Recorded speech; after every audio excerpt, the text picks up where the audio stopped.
Have you ever noticed how the smartest person in the room is rarely the one talking the most? Not the one rushing to explain. Not the one trying to win every point. Not the one proving they saw through everyone first.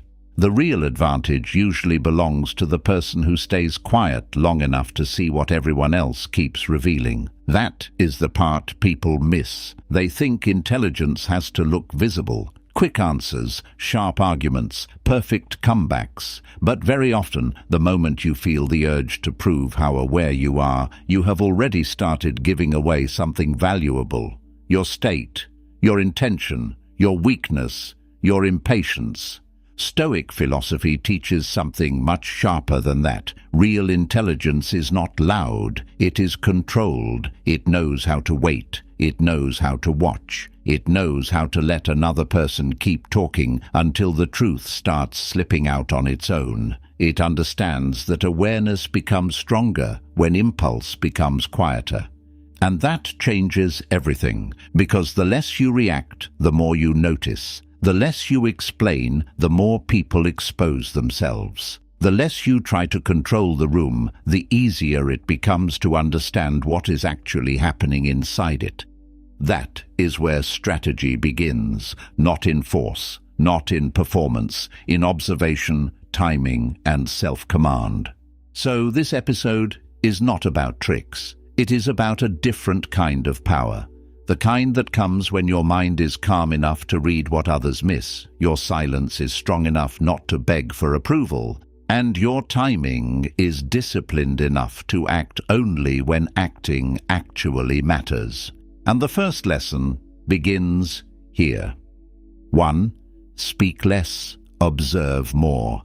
The moment you stop trying to answer everything, something powerful begins to happen. Your awareness comes back to you. As long as your mind is busy preparing the next reply, defending your image, or trying to sound sharp, you miss more than you realize. You miss the hesitation before someone answers. You miss the shift in tone when a certain subject gets too close to the truth. You miss the inconsistency between what is being said and what is being shown. And very often, that hidden layer tells you more than the words ever could. This is why speaking less is not weakness, it is discipline. It means you are no longer spending all your energy trying to appear intelligent. You are allowing yourself to become perceptive. And perceptive people always see what impulsive people miss. Epictetus understood something very deep about this when he said, "We have 2 ears and 1 mouth, so that we can listen twice as much as we speak." That is not just advice about politeness, it is advice about power. Because the more quickly you speak, the more quickly you reveal yourself. But the more quietly you observe, the more clearly others begin revealing who they are. And that changes the whole game. A person may tell you they are calm, but their body tells you they are threatened. They may tell you they are honest, but their behavior starts shifting the moment silence enters the room. They may tell you they respect you, but their consistency exposes the truth long before their words ever do. This is why silence sharpens perception. It removes the pressure to perform and gives reality time to show its face. There is also something else here. A lot of people are deeply uncomfortable with silence. They rush to fill it. They explain too much. They talk themselves into exposure because the stillness makes them nervous. And if you are quiet enough, patient enough, and emotionally steady enough, you will see things they never intended to show you. That is not manipulation. That is awareness. The Stoic way is not to overpower the room. It is to understand it. Not to speak first, but to see first. Not to chase control through noise, but to gain clarity through self-command. Because once you stop interrupting every moment with your own reaction, you begin hearing what is really being said beneath the surface. And that is where intelligence becomes strategic. So learn to be less eager to respond and more willing to notice.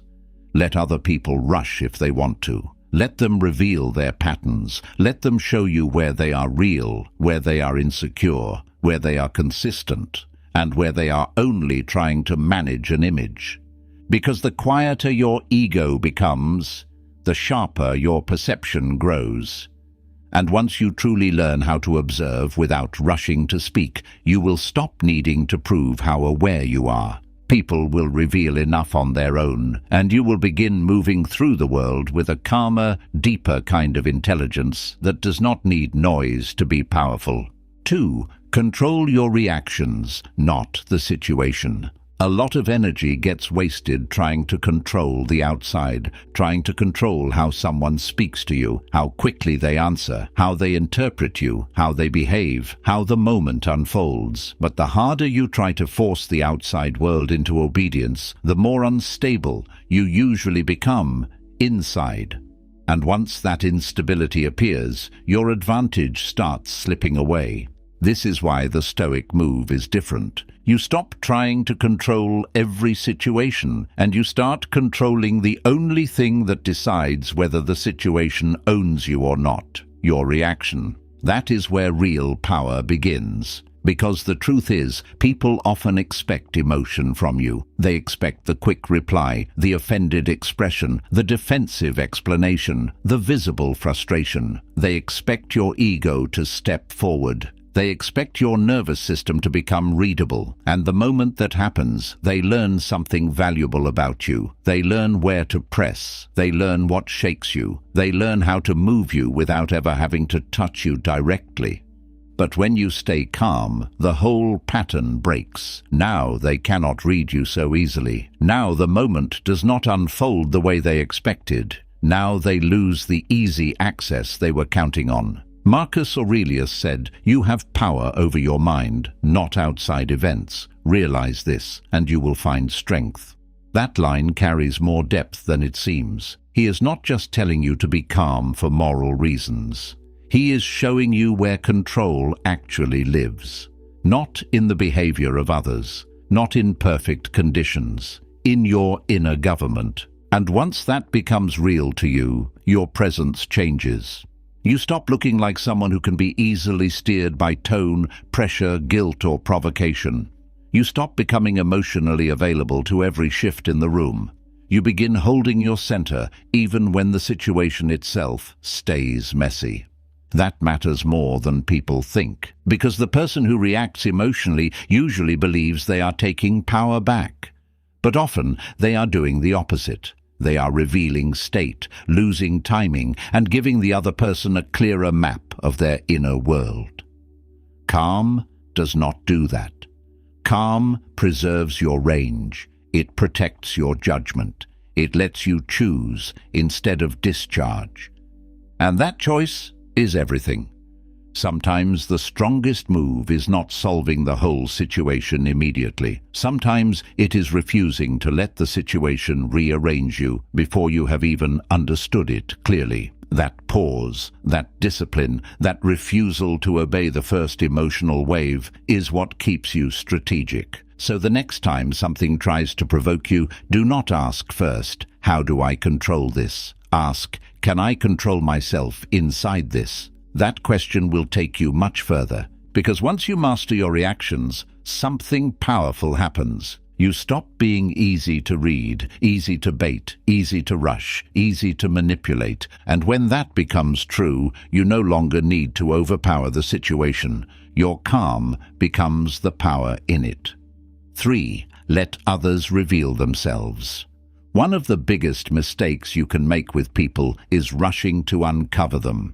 You push too hard, ask too much, explain too quickly, or try to force clarity before the moment is ready. And the strange part is that this usually hides the truth instead of exposing it. People become more careful when they feel watched too directly. They start editing themselves, guarding themselves, managing what they show you. That is why patience is such a quiet advantage. When you stop forcing the moment, people start relaxing into their own patterns. They talk longer than they meant to. They contradict themselves. They reveal what matters to them by what they defend too quickly, what they avoid too carefully, or what keeps slipping out when they think no one is paying enough attention. This is where silence becomes almost surgical. You do not need to accuse. You do not need to corner. You do not need to make a dramatic display of insight. You simply give the moment enough space for reality to become visible.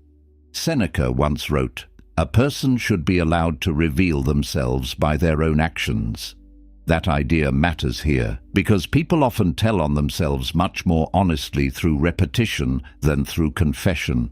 Their tone, their consistency, their timing, their appetite for control, the way they respond when they are not getting what they want, all of that speaks. And it speaks loudly when you stop interrupting it. There is a deeper strength in this too. When you let others reveal themselves, you stop wasting energy trying to decode everything too early. You become less reactive, less suspicious, less needy for instant certainty. You understand that truth does not always need to be dragged into the light. Sometimes it comes out more clearly when you stop grabbing at it. That changes the whole atmosphere. Now you are no longer chasing information, you are receiving it. You are no longer trying to win the interaction. You are reading it. You are no longer forcing people to show their hand. You are letting time do part of the work. And time is often very honest, because anyone can perform well for a moment. Very few can hide themselves forever. So if you stay calm enough, and quiet enough, and disciplined enough not to rush, people will often hand you the truth without realizing they did. That is a different kind of intelligence. Not loud intelligence, not showy intelligence, the kind that understands that revelation is usually stronger when it happens naturally, the kind that trusts observation more than interrogation, the kind that knows you do not always need to expose someone. Sometimes you just need to stop protecting them from exposing themselves. And once you really learn that, you stop feeling pressure to force every answer. You become steadier, sharper, harder to fool. Because the person who can wait without losing focus usually sees what everyone else talks over. 4. Don't rush to fill the silence. Silence does something that fast conversation rarely allows. It creates pressure, and pressure reveals people. That is why silence is so valuable if you know how to hold it. The moment a conversation goes quiet, something subtle begins to happen. The other person starts feeling the space. If they are secure, they can remain inside it without needing to control it. But if they are nervous, hiding something, trying too hard, or desperate to manage the impression they are making, the silence begins working on them.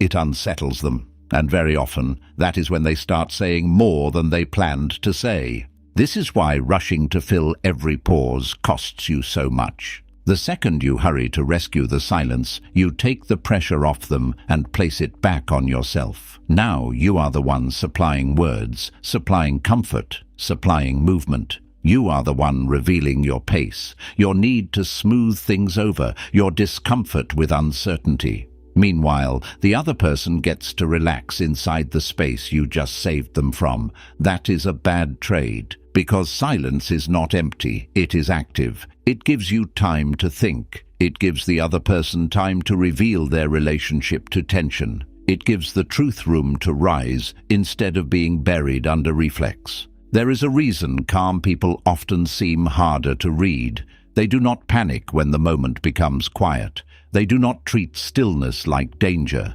They can let a sentence land. They can let a question sit. They can let the other person feel the weight of what was just said without immediately running in to soften it. That kind of control has real presence in it. Balthazar Gracian put it beautifully when he wrote, "Good things, when brief, are twice as good." That applies here in a deeper way than it seems. Not everything needs to be stretched, explained, and padded with extra words. Sometimes the pause after a sentence does more work than another paragraph ever could. Sometimes silence gives your words gravity. Sometimes it exposes what the other person cannot bear to leave untouched. And that matters, because the one who speaks first after a charged silence often gives away more than they meant to. They reveal what they are eager to fix, eager to hide, eager to deny, or eager to secure. Their urgency starts talking for them. Their discomfort starts creating information. If you are patient enough, you can see all of that. This is not about turning every interaction into a game. It is about becoming disciplined enough not to waste the intelligence that silence offers. A pause is often the only moment where thought can return before reaction takes over. It is where you notice whether the other person is grounded or scrambling. It is where you notice whether you are grounded or scrambling too. That is why this point matters so much. If you always rush to fill the silence, you never learn what silence was trying to show you. You never see who can sit in truth and who immediately starts rearranging it. You never discover how much people reveal when no one rescues them from the tension of a quiet moment. So start practicing this in small ways. Ask the question, then wait. Make the point, then let it land. Do not jump in just because the room became still. Let the stillness work. Let it pressure what is false. Let it strengthen what is clear. Because once you stop fearing silence, you stop leaking so much unnecessary information. And once you learn how to hold a pause without shrinking inside it, your presence changes. Your words get heavier. Your timing gets sharper. Your mind gets cleaner. Sometimes the smartest move in the room is not to say more. It is to stay still long enough for the silence to start telling the truth. 5. Watch behavior, not words. Words can be arranged. Behavior usually cannot. That is one of the simplest truths about people, and one of the easiest to ignore when emotion is involved. A person can say exactly what sounds right. They can sound sincere, thoughtful, even deep. They can promise, reassure, explain, and create just enough emotional comfort to keep you listening. But the real question is never only what they say. The real question is what their pattern keeps confirming. That is where intelligence becomes practical, because if you only listen to words, you can be led anywhere. Words can be polished, timed, decorated, adjusted to fit the moment. But behavior is heavier than that. Behavior reveals what a person protects, what they avoid, what they repeat, what they value, and what they are willing to do when no one is pulling a confession out of them. That is why this point matters so much. You do not outsmart people by becoming suspicious of every sentence. You outsmart them by refusing to let language hypnotize you into ignoring evidence. If someone says they respect you, watch how they handle your boundaries. If they say they care, watch what happens when caring becomes inconvenient. If they say they are honest, watch whether their actions stay stable when pressure enters the room. That is where truth lives. Epictetus said, "First say to yourself what you would be, and then do what you have to do." The power of that line is that it exposes the gap between image and embodiment. Anyone can announce a principle. Fewer people live in a way that repeatedly proves it. That is why behavior deserves more of your trust than speech ever will. And the longer you observe, the clearer the difference becomes. You start noticing timing, not just what someone does, but when they do it. Do they only show effort when they are about to lose access? Do they become kind when they need something? Do they become attentive when their position feels threatened, then return to carelessness once they feel secure again? Those details matter because they reveal motive more clearly than words usually do.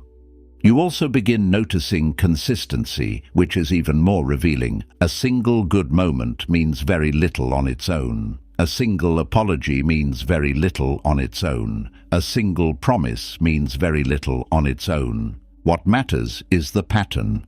Does the person become more reliable over time, or do they keep creating the same emotional weather and then speaking beautifully about how much they care? Do their actions create peace, or do their words keep trying to cover the instability their behavior refuses to stop producing?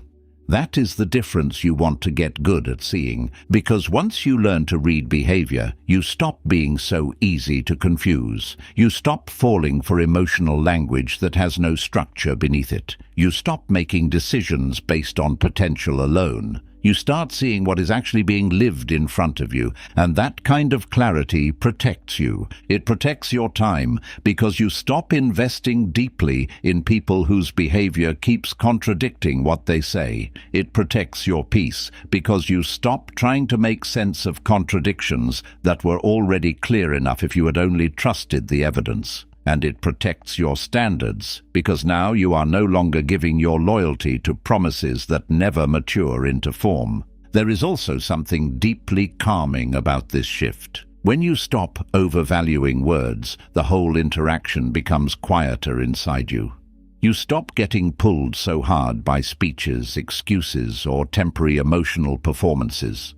You become less desperate to decode every sentence, because you know the clearer answer is usually in what the person keeps doing, not in how eloquently they describe themselves.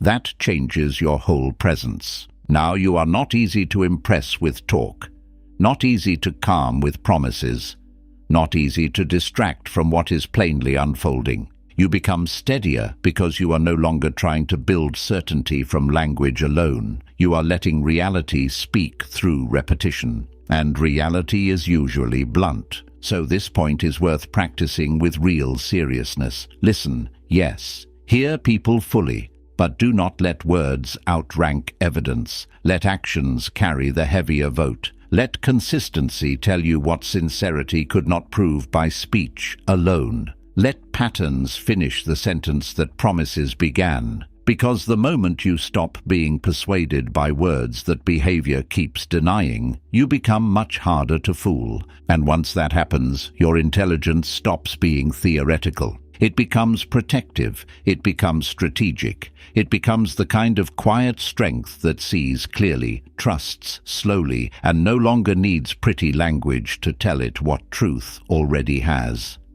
6. Ask less, notice more. There is a kind of intelligence that does not need to interrogate the room.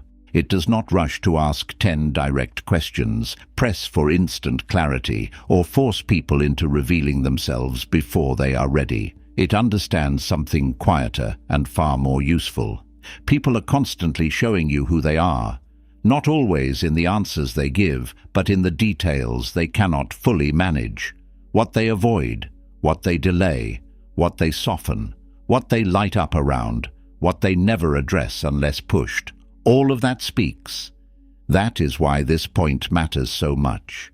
When you ask too much, too directly, too quickly, you can accidentally make people more guarded. They tighten up. They start preparing, they start editing, they begin giving answers designed for the question instead of revealing what would have emerged naturally. And once that happens, you are no longer observing reality in its natural form. You are interacting with a performance built under pressure. Notice how different it feels when you stop forcing the process. You become less dependent on what someone says about themselves and more interested in what keeps appearing without effort. Their rhythms begin speaking, their omissions begin speaking, their discomfort begins speaking.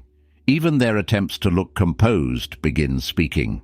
And often that quiet evidence tells you much more than a direct answer ever could.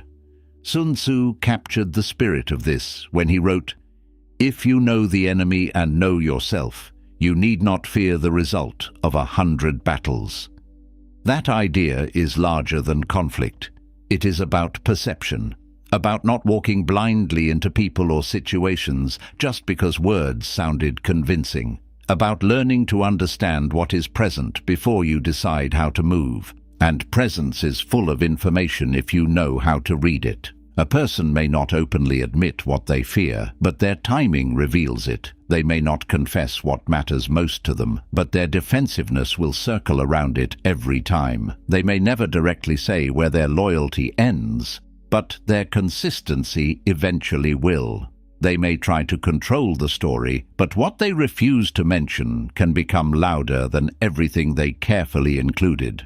That is why noticing is so powerful. It keeps you from becoming emotionally dependent on verbal clarity from people who may never give it honestly anyway. It teaches you not to sit there waiting for some perfect sentence that will explain everything. Instead, you become capable of reading the truth in the shape of what keeps happening. That is a different kind of confidence. You stop needing immediate answers. You stop trying to corner the truth. You stop asking questions whose answers are already being shown in behavior, timing, and pattern. This does not make you cold, it makes you perceptive. It means you are no longer trying to force certainty through words when life is already giving you evidence in 100 smaller ways. And there is another layer here that matters. What people avoid often tells you more than what they emphasize, what they skip, what they delay, what they leave just vague enough to stay comfortable,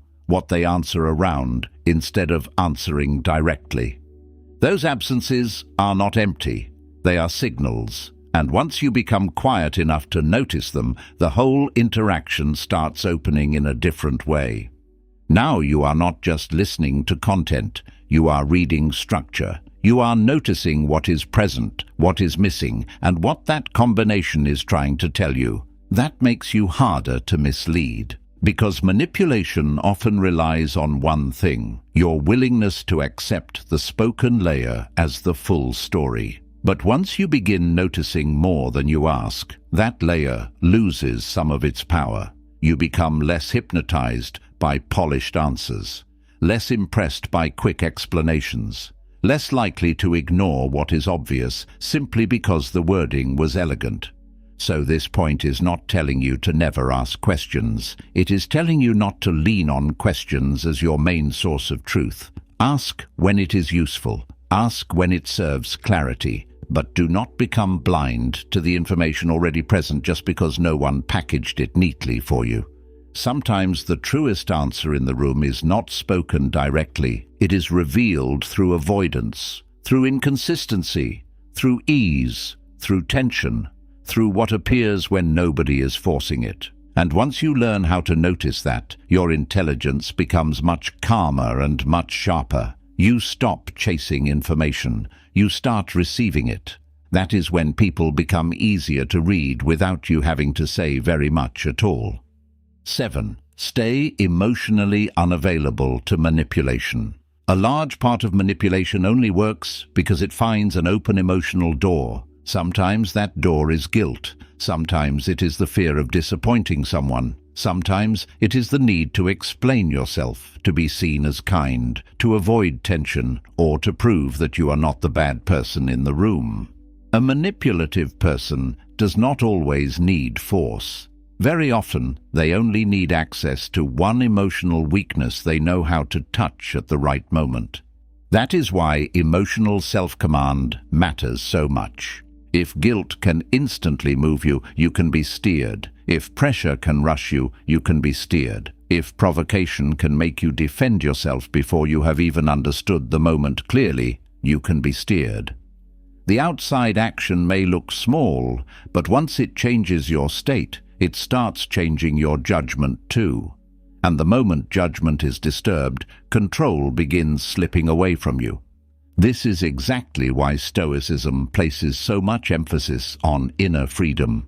Epictetus said, "No person is free who is not master of themselves." That line goes straight to the center of this point. Manipulation loses power when your inner state is no longer so easy to seize. It becomes much harder for someone to use guilt, urgency, emotional pressure, or theatrical disappointment against you when you are no longer automatically available to those things. That does not mean becoming cold or unreachable. It means becoming harder to emotionally hijack. You can hear someone's accusation without immediately shrinking under it. You can notice an attempt to pressure you without rushing to relieve the discomfort. You can see the performance, feel the pull of it, and still remain steady enough to ask yourself a more important question. What is actually true here, and what is this person trying to make me feel so that I stop thinking clearly?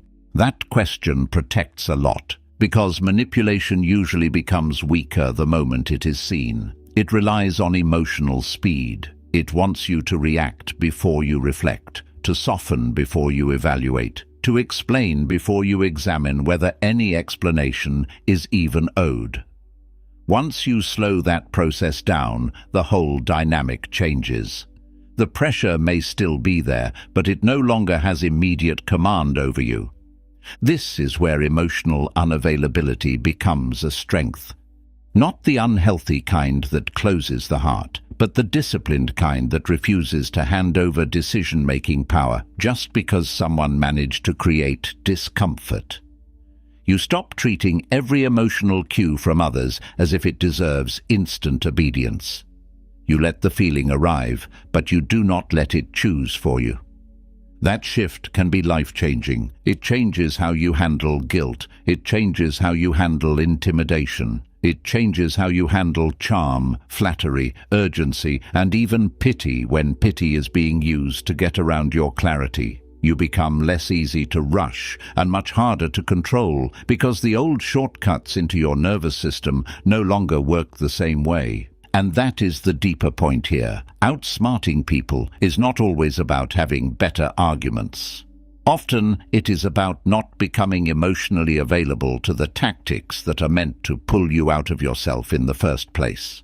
When that happens, your mind stays cleaner, your boundaries stay stronger, your perception stays sharper, and the person in front of you starts losing one of their biggest advantages, which is access to your unexamined emotional reflexes. That is real power. Not dramatic power, but stable power. Because the moment your emotions stop being easy tools in someone else's hands, you begin moving through people with a very different kind of intelligence. 8. Use timing instead of force. One of the clearest signs of intelligence is knowing that not every moment should be pushed. Sometimes the mistake is not what you say, it is when you say it, not because your point is weak, but because the moment is wrong. The other person is too defensive, too emotional, too closed, too eager to win, or too busy managing the room to hear anything clearly. If you force your move there, you may still be right, but you lose the advantage because you spent truth in the wrong moment. That is why timing matters so much. Force tries to win immediately. Timing knows how to wait until the moment starts working for you instead of against you. It understands that pressure can make people resist, while patience can make them reveal far more than a direct confrontation ever would. A rushed move often creates friction. A well-timed move changes the whole shape of the situation. This is one of the quiet strengths behind Stoic restraint. You do not need to answer everything at once. You do not need to correct every false impression the second it appears. You do not need to win every exchange the moment it becomes tense. Sometimes the smartest thing you can do is hold your position, watch a little longer, and act when the truth will land with less resistance and more force. That is not avoidance, it is precision. Miyamoto Musashi expressed something close to this when he said, "Timing is important in all things." That line sounds simple, but it cuts deep. Timing decides whether your words become influence or wasted effort. Timing decides whether your silence becomes strength or fear. Timing decides whether a move creates clarity or only creates more noise. And once you really understand that, you stop trying to overpower every moment. You begin asking different questions. Is this the right time to speak, or would speaking now only feed the wrong energy? Is this the right time to confront, or do I need to let the pattern become more visible first? Is this the right time to move, or am I only trying to relieve my own impatience? Those questions protect your power, because force often comes from discomfort. You want certainty now, relief now, resolution now, but timing asks for a steadier mind. It asks you not to confuse urgency with strength. It asks you to let the moment mature enough that your move does not have to fight so hard to matter. That changes everything in conversation, in conflict, and in strategy. A person who uses force too early often shows their hand. A person who knows timing keeps more of themselves protected. They do not waste their best move on a moment that cannot hold it. They wait until the room changes, until the other person reveals more, until emotions cool, until the truth has more space to stand on its own. That is where quiet power lives. And the beautiful part is this: good timing is rarely loud. It does not need to announce itself. It simply works. The right word in the right moment can do what 10 arguments in the wrong moment never could. The right silence can preserve more control than a rushed explanation. The right delay can show more intelligence than immediate force. So this point is worth carrying with you. Do not rush just because the moment feels charged. Do not push just because your ego wants movement. Let timing become part of your discipline. Let patience sharpen your judgment. Let the moment open before you spend what matters. Because not every battle is won by pushing harder. Some are won because you knew exactly when not to. 9. Keep your intentions private. Not every plan becomes stronger when it is spoken out loud.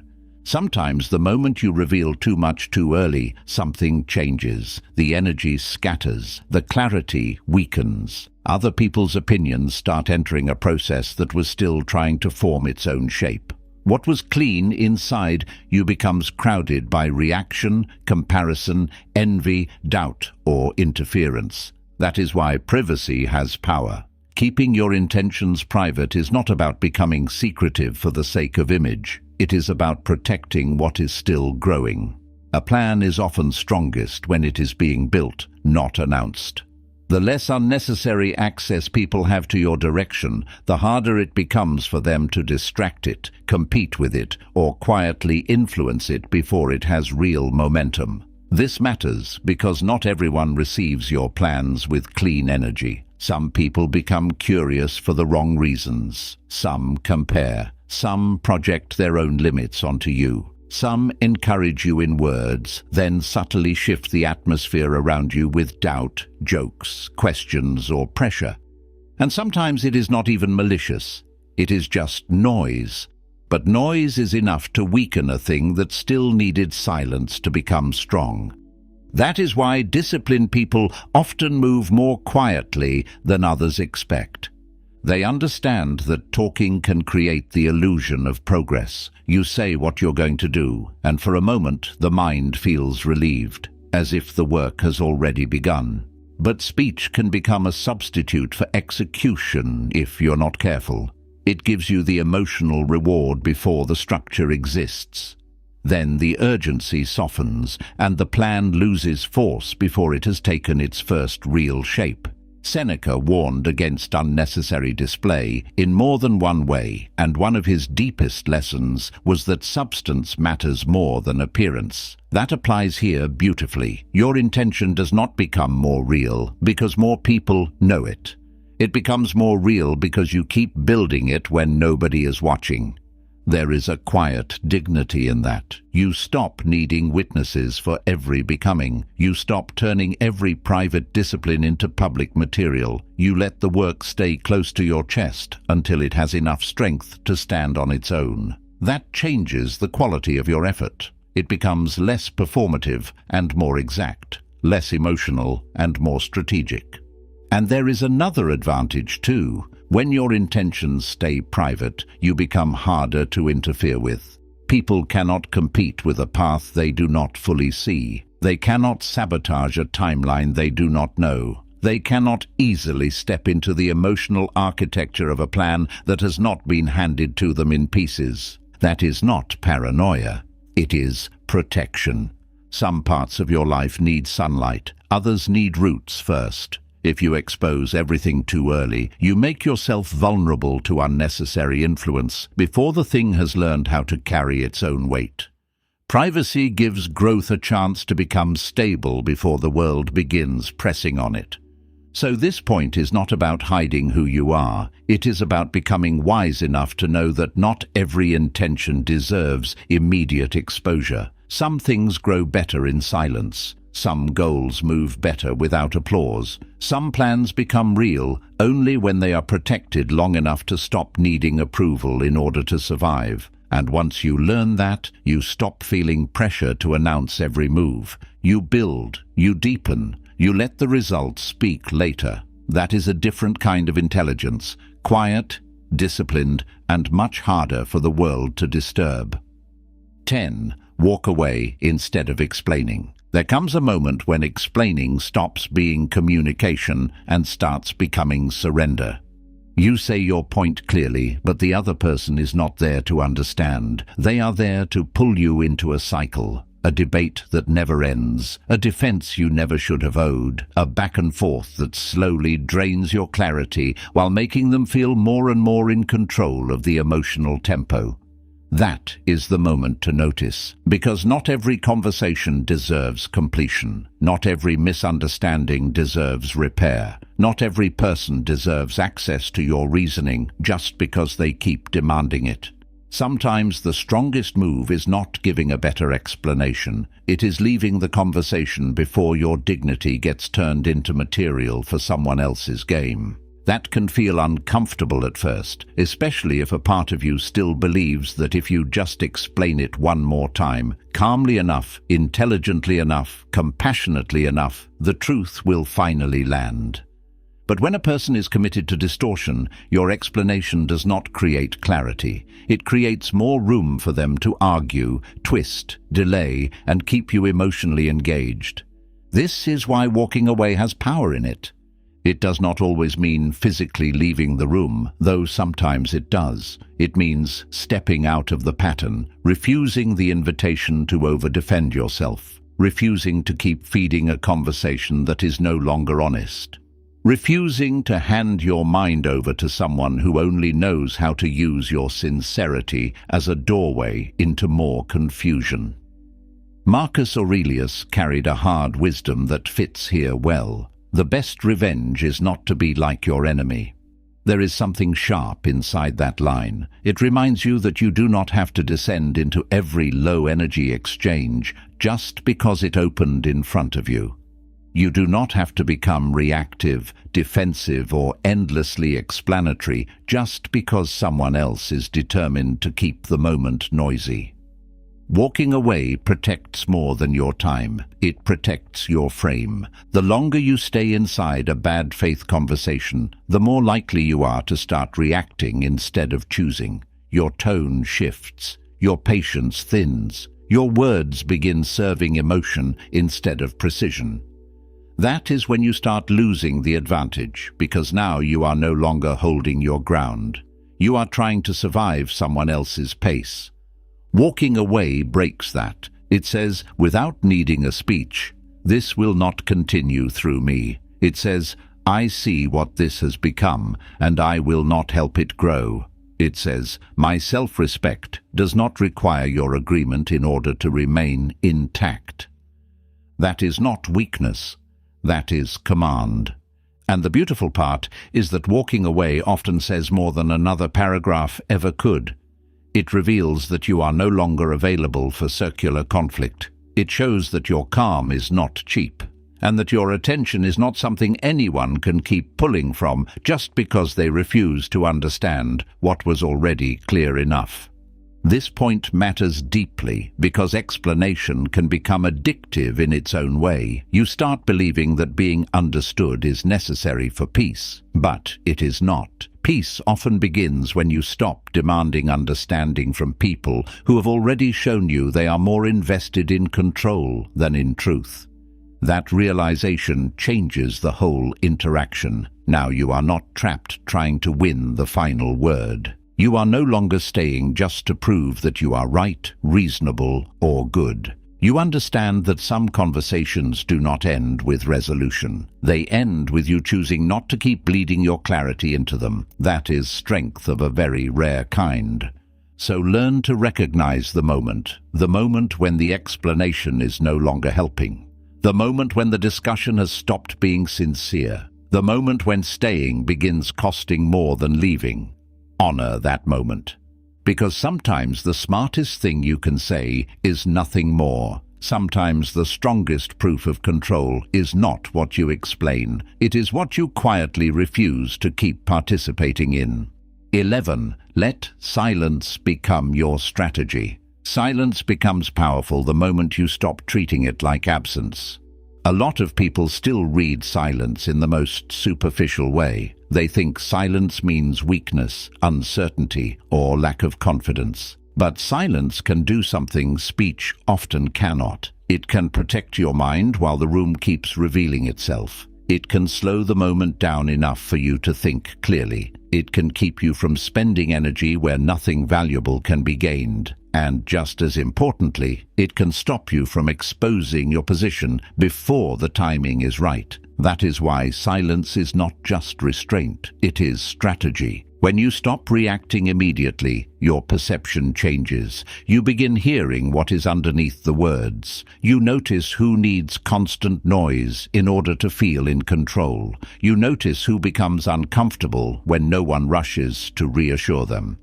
You notice how quickly another person starts showing more than they intended simply because you did not interrupt the moment with your own impulse. That is a serious advantage. Lao Tzu expressed something close to this spirit when he wrote, "He who knows does not speak. He who speaks does not know." The line should not be taken in an absolute sense, but the wisdom inside it is sharp. It reminds you that understanding is often deeper than performance, that insight does not always need immediate display, that a quiet mind can gather more than an eager one. And this matters in real life more than people think. Silence helps you avoid saying too much in a tense moment. It helps you avoid explaining yourself into weakness. It keeps you from reacting just because someone else created pressure and expected you to relieve it for them. It gives your intelligence time to become precise instead of emotional. In that sense, silence is not passive at all. It is active self-command. There is another layer here too. Silence protects your intentions. The less impulsively you speak, the less easily others can read your state, your limits, your plans, or your emotional weak spots. That does not make you distant. It makes you disciplined. It means you are no longer giving away valuable information every time the room becomes tense, confusing, or provocative. And in a world where so much is lost through emotional speed, that discipline is rare. What makes silence strategic is not that you never speak. It is that when you do speak, the words come from clarity rather than reflex. You are choosing the moment, choosing the tone, choosing the amount. That changes the force of what you say because your speech is no longer a spill. It becomes an action. That is a different kind of power. You stop feeling pressure to answer everything. You stop needing the last word to feel secure. You stop mistaking immediate reaction for strength.